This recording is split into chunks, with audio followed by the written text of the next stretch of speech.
did you go to school? And here's your... What do you think of what's going on right now, mate? These evil little invisible parasites. Satan-worshipping Freemason moron. Do you understand what I'm saying? We're not run by factions. Get the fuck out of camera! There are much more powerful international forces in play. Is this pink guy? Is this what pink guy is? I don't fucking know what's happening. Please go outside and look at the moon quickly. It's been crazy, guys, but guess what? It's how it is, mate. Mate, because I want to do you slowly. Well, I ain't spending any time on it. Well, g'day. G'day, patrons, and welcome to our Black Label episode. Don't know which number. Joel's got two here, but we've done more than two. Well, yeah, we're starting a new thing where we have a lot more loose. I get really pedantic about writing scripts, and Jack's like, you know what? Have it, you don't. And I think, you know what? I don't have fucking time for this, so I am going to write. And this is why we're doing more fucking Black Label episodes than bloody main episodes, because it's just like, it's a fraction of the work. It's really not easy being me. It's not easy being me at all. Look, it's been all jokes aside. But like at first, a glorious thank yous to our continued support from all our patrons. Yeah, thanks. We love yous a lot. It's almost impossible to put any sort of dimension on it. As big as the known universe, and maybe some of the unknown as well. It's hard to say, but we do love you, and we appreciate your support, and we do enjoy doing these Black Label editions. You know, the ones where you've got to actually break the seal and have a listen to yourself. And we can go a bit fast and loose because we know we're just talking to friends, and this is not for general distribution. Well, we have to be cautious about defos. And speaking of defos, today's been a wonderful day. There's been so many good things happening today. Ben Roberts-Smith has been ordered to pay indemnity costs for the entire defamation case. That's 5 years.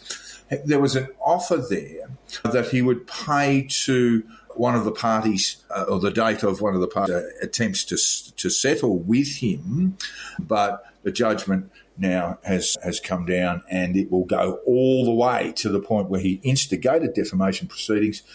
We're trying to put a figure on it. It won't be known specifically, but it's about $30 million. Well, yeah, so, Joel, what do you make of it? This is all meaning. So one of the things that I'll throw in as a budding law student is that indemnity costs, there's ordinary costs and indemnity costs. I learned this last semester, so this is fresh in the memory, as Bruce Lemon would say, as that's a whole thing, and I won't go there. But so basically, indemnity costs is when you pay fucking all the costs, and it's usually because you bringing the action was dumb and the judge is upset with you. So there's ordinary costs, and ordinary costs are fucked because just say some asshole sues you, you go through the motions, they lose, and you sort of, you know, you get most of your money back, but you don't really get all of it. You know, your photocopying bill might not get included, your bus fare might not be in there. It's kind of bullshit. Yeah. You might have stayed in a hotel sometime, and they're not going to include that, and that's sort of fucked. Indemnity, you just pay fucking everything.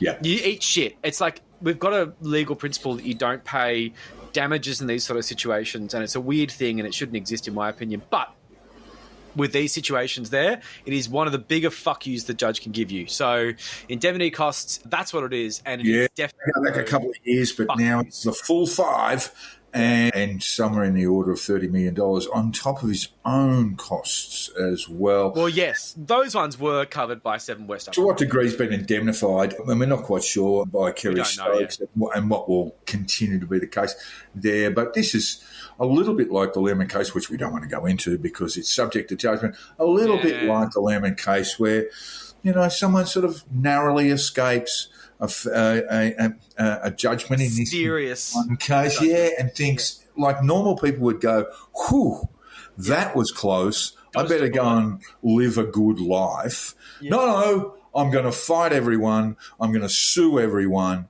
And all the sort of stories that I've told along the way are going to be subject to investigation in a courtroom with witnesses under oath. Well, under oath actually probably doesn't mean too much to old Brucey, but I know we're not going to... No, you can't say that, Joel. You can't say that. He's been lying. You can say he's got one hell of a cocaine habit. Yeah, it looks like it with that video he made. Because when the project came on, this was part of his evidence. When the project show in question came on, he's just texted his mates and said, "Let's get lit." Joel, have you ever used that term in terms of cocaine intoxication? Fuck no. I'm Let's get 39 lit. years old. Come on, no. guys. We can do better than that. Let's get fucked up.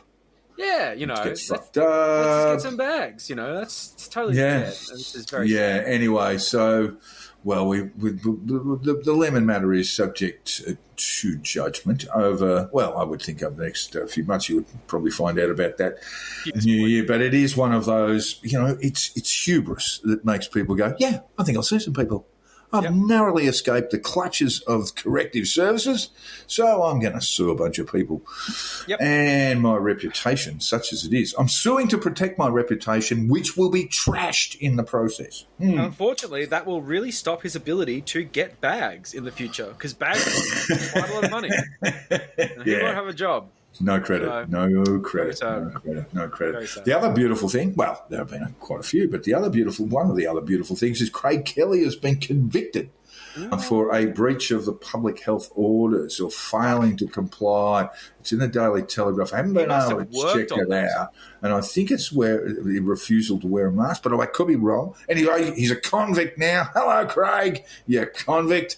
And he still remains leader of the unregistered or deregistered United Australia Party. Things going really, really well for them. He was threatening to sue two Queensland academics who had reviewed. That's right.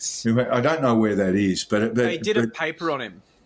They did a paper on him, and they looked at all his tweets and they determined that certain percentage, quite a large percentage, and this is something I'd have no difficulty in believing, were misinformation, and then some of them were disinformation, deliberate attempts to misinform the public by crackers. Surely not.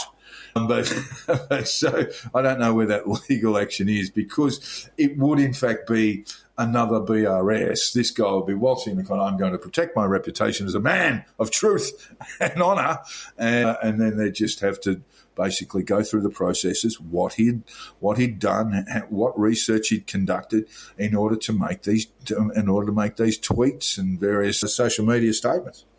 Wow. So go for your life, crackers. I look forward to it. I'll bring the popcorn. Well, I've just looked up the Daily Telegraph, and I'm sorry to ruin the party here, but it looks like the judge actually said that she took into account that he had no criminal history and served his constituency for many years before the charge was dismissed, with no penalty or conviction imposed.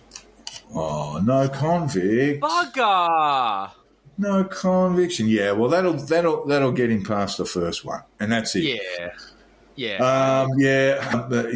was found guilty rather than convicted. There is a difference, of course. He was found guilty, though. They never get convictions. These motherfuckers are made of Teflon. Anyway, look, I think we gave you a bit of a high and low there, and to be honest, I still think it was worth the $5 a month. So, it gets better, Joel, because the Victorian Liberal Party, that group of political stalwarts who've never put a foot wrong, they ran third in the Mulgrave by-election. Now, they actually, when the votes were cast on the by-election night, what we were talking about 2 Saturdays ago, they were celebrating. This was a great comeback for them. Yes, the Labor candidate had just under 10% cut in her primary vote. Again, which is Dan. Understandable, because she was replacing Dan the man. That's enough. Incumbents have an advantage. And these incumbents, idiots from the Victorian Liberal Party were jumping up and down saying what a success it was, and no doubt looking across into the Treasury benches in the Victorian Parliament going, "Whoa, won't be long now." And they came third. And this is the lesson for them, right? This is what they found out in the state election. But they seem to be some very slow learners there. May need some slapping, because what they're finding is that independents and right-wing fringe parties, whether they're single interests or sort of your UAP loony type, they're not preferencing back to the libs. No. So, and when you finish, I've just very quickly got the votes from that time. Labor holds the seat by 14%. Now, it's insane. It was 20. Now it's 14. Sort of Mugabe fucking, proper, North Korean numbers. It's like she's lost 10%, but... primary vote, Liberals 7,817. This is in the by-election. And in the 2022 election, they got 6,528. So there's some improvement. It won't be long now, and you'll be running the state. Jesus Christ. And there is rumour about, and as we record this on the 28th of November, there's rumours about that Matthew Guy, that winner, that man who just stands atop the podium of state politics in Victoria, is going to have another crack, and that means he's going to try and unseat John Pizzotto. That is pretty embarrassing. Honestly, go for your lives. It would be a magnificent effort from Matthew Guy, because he's already proven to everyone that he is unelectable. Yeah. It's so happy days. And less happier, of course, we've got, happy news is that there is a prolonged ceasefire now in Gaza. Yeah. While hostages and prisoner swaps take place. And I thought it was time. I mean, look, this is by no means the end of the conflict, and I would think that the Israelis will continue to try and hunt down Hamas agents in Gaza. But that may become more of a Mossad activity rather than a boots on the ground You'd like to think so. But I think what's worthwhile having a look at is just what might be the fate of Benjamin Netanyahu. Bibi. Be his political fate. Now, you would be very optimistic to write him off. He is a hard-bitten political warrior, but there is a lot in the background there that he's got to worry about. And we often forget that going back to January of this year, there were 500,000 people on the streets of Tel Aviv protesting Netanyahu's so-called legal reforms. The Supreme and High Courts in Israel have the ability to knock over parliamentary legislation like they do here. Mm-hmm. And Netanyahu brought in these reforms that would prohibit the highest court in Israel from doing so on the basis of some of the coalition, the coalition that he ultimately forged with various small party groups, often very extreme ultra-nationalist groups that have sort of 2 and 3%ers, and with very little representation, but at least enough numbers to allow him to form government. Exactly. They put the pressure on him to do this. And that, of course, sparked outrage among Israelis who took to the streets. So he's got that sort of stuff going on in the background. Of course, there was an election in 2022 in Israel, and there can't be another one until 2026. Well, there could be another one, but there's another one is not scheduled till. Can they call them like we can? They're fixed periods, but there would be, the usual triggers for governments to, like being jailed or something. Well, the sorts of things we're about to talk about, where a coalition collapses, and these things are fairly routine in Israel because there are, there's just a sea of political parties with small representation in the Knesset. But there's a fair bit to look at here that's kind of fairly interesting, and most people have forgotten it. I guess the first thing that will propel this scandal or reanimate this scandal is the fact that the Hamas attacks on Israel were a security failure. There's no doubt about that, and people will be demanding answers about that. Well, cookers think it's intentional because it's so egregious and so outrageous. It's like the things that happened on 9/11 when they were like, where was NORAD? Where were the scrambled jets? That when a plane goes off course so far like this, the standard operating procedure is apparently to send up jets and shoot the bastard down. Easier fucking said than done, though. There was a bloke who was meant to pull the trigger on a nuclear bloody holocaust. Huh? Worth remembering, over 1,000 people were executed during this attack. It's a big thing to say. And hostage. So I don't want to get into conspiracy theories. No, they're terrible. Because Netanyahu was in a very, very shaky position, or maybe people just, the much vaunted Mossad took their eyes off the ball, or maybe there was something that made them take their eyes off the ball. Or maybe they knew about it as such, but they didn't take it seriously. I don't know. There are going to be questions asked about all of that. Of course there will. And they are likely to reanimate the corruption charges against Bibi, and they're worth covering because they're really, really interesting. And we can say allegedly as much as we like, but yes, we do. At its base, Bibi Netanyahu is a corrupt politician, a whatever it takes type politician, and I would think it's very, very likely that over the next year or two he will come crashing down and it will be a serious fall from grace. There are 3 broad charges been made against him. The first is extremely interesting, and I'll go into it in a little bit of detail in a minute. It's called Case 1000. There's Case 1000, Case 2000, Case 4000. I found that naming convention very interesting. Yes, quite puzzling. I don't know. Look, it's whatever, but it's weird. All right, and the Case 1000 concerns the receipt of gifts from 2 people. One of them, James Packer, an Australian billionaire who lived in Tel Aviv next to Bibi in a closed estate. What do they call it? Gated estate? Yeah, gated communities they usually call them. Received various goods from Packer, and the other one is Arnon. Hold on. Received various goods. They're neighbours. Are you sure that wasn't just like a cup of sugar? Well, his wife. Are you sure? Bibi's wife, Sarah. Just have a look at her. If you wanted a sort of image to define the word grasping, Sarah Netanyahu is pretty much where you want to be. The other really interesting person, I mean, James Packer, let's not say he's uninteresting, but he would have been sitting around in his mansion in Tel Aviv on a tale of antipsychotics and handing out some gifts to his new neighbours. Not so serious. The other one was Arnon Milchan. Now, I don't know if you know Arnon Milchan or Milchan, it'll be, because I think it's I don't. Oh, he's interesting. Is he? He's a Hollywood producer, and he run by Jews.